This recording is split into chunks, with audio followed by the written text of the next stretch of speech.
Hi everyone. This week we are learning more about the SIPOC diagram and the Fishbone chart.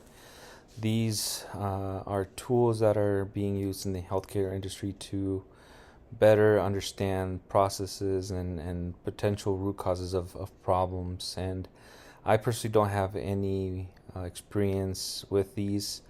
In the investment industry that I work in, we haven't implemented these, but I do see how these are important as to how it could help understand problems and how we can improve them.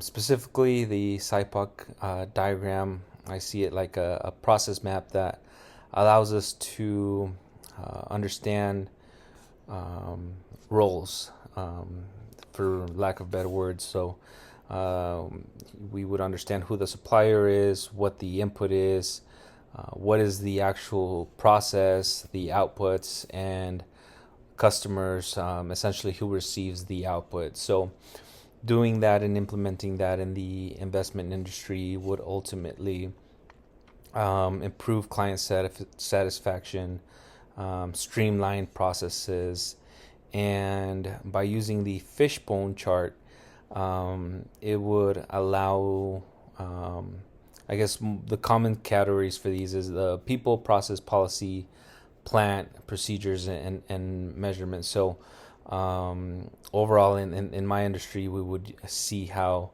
people are, would be the staff, the personnel, process, what type of steps we're taking. Maybe there's too many steps to arrive to a certain outcome. What policies are being implemented? Are they outdated? Maybe technology, our systems not fast enough for the client, or are we not getting the most updated information for the clients as far as what type of portfolios and investment instruments and measurement as well? What type of measurement are we lacking? One big one is that in the investment industry, we use ticker tracking. The stock market tracking sometimes is not real time, and that could hurt a client when they're trying to sell or buy a certain stock.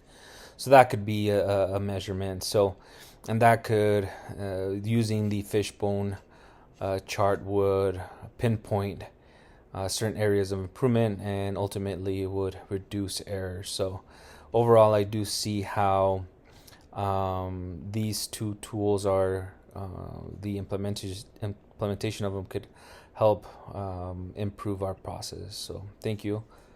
Appreciate it.